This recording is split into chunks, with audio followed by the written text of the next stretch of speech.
So to identify which electron is being added or removed to form an ion, okay, it's really helpful to write the electronic configuration, at least when you start doing it. So remember, when you're forming a cation, you are losing one or more electrons. So they are going to be taken from the outermost valence shell, as in the last shell that electrons got put into when you wrote your electronic configuration. When you are forming an anion, then the electrons that you're adding to form an anion are going to go into the lowest energy shell that has vacancies available. So sometimes there'll be a partially filled subshell, sometimes not, depends on what ALEKS is asking us, I suppose. All right, so let's look at hydrogen, for instance. Well, that's a fun place to start, which is the example. Hydrogen has a 1s1 configuration, okay? So if we were going to form, hello, 1s1. So if we're going to form the hydrogen plus cation, we're just going to lose that 1s1 electron, okay? So again, it's going to lose from the 1s. If we're going to form the hydride anion, okay, so that's going to go to 1s0, I should say. If we're going to form the hydride anion, that is going to go to be filled 1s2, okay? So either way, for hydrogen, we are either adding or subtracting from the 1s subshell. Okay, so let's look at argon, right? So again, it's probably quite helpful to kind of actually write the electronic configuration. Okay, so argon is over here. It is a noble gas, so be careful. So that is going to have the configuration. Neon will be the core configuration, and then it's going to be fingers keep up with brain. It's going to be 3s2. And then 3p6. Okay, it's a noble gas, it's totally full up, right?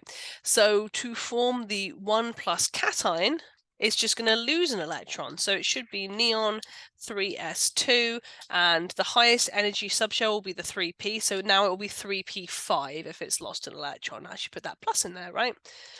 Okay, but to form an anion, so if we go back to our argon configuration, there's no more room in the 3p. 3p6 is the max, right? We learned our maximum occupancy of all our subshells, that S is 2, P is 6, D is 10, and F is 14. So if you're going to go bust, you have to go to the next energy level up. So oh, hang on, that's got stuck. No, I knew something would go wrong when I spilled my coffee on my keyboard earlier. Right, okay, so 3s2, 3p6, but we need to go into the next subshell, which will be the 4s1. So that's where that anion's going. And in fact, strictly speaking, now I've done that, I should actually do this, right? If I'm going to use my condensed electron configurations, okay? All right, so argon then, if we form the cation, it will be being removed from the 3p, but if I form an anion, I'm out of room in the 3p, so I've got to go into the 4s, okay?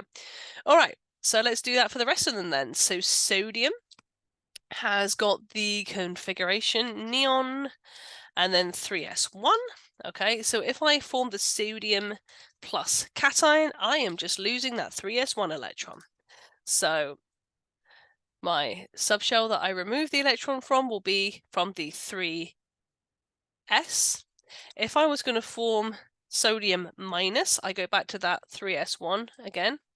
And then I'm going to be gaining an electron. So I'm going to go to 3s2 configuration. Okay, so for both of those, I am losing an electron for the 3s to form a cation, and I'm gaining an electron in the 3s to form an anion. So it's going to be individual for whatever atom you're being asked about. You're going to have to actually look and see whether that subshell is full or not.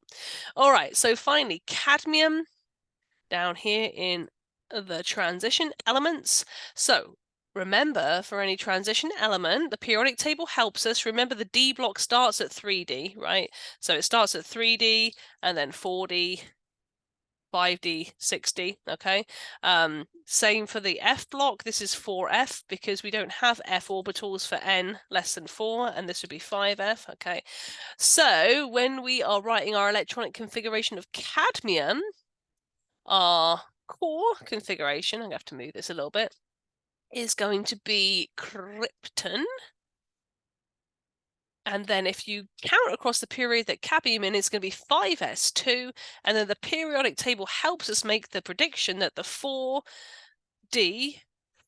is filled before the 5s. Sorry, the 5s fills before the 4d.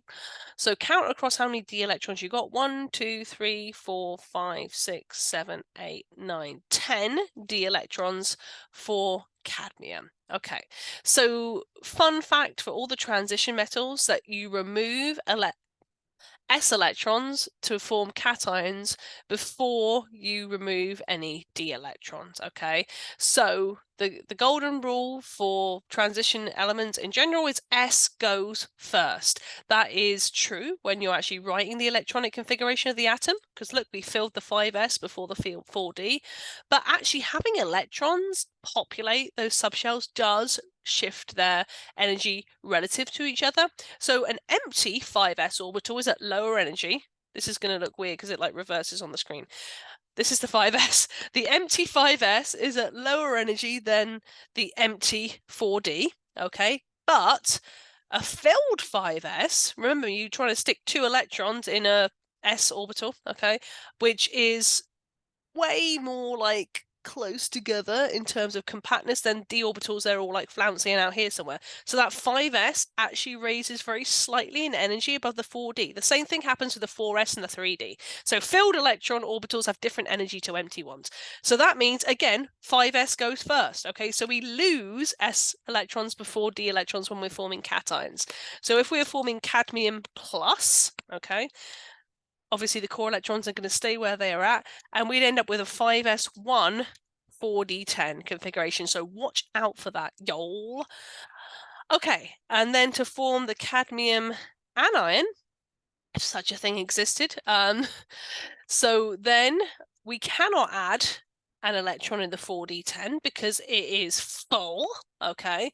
So we're going to have to go to the next available energy level, which, if you look, is going to be the 5p. So 1, 2, 3, 4, 5, and p, and that is going to be the first 5p.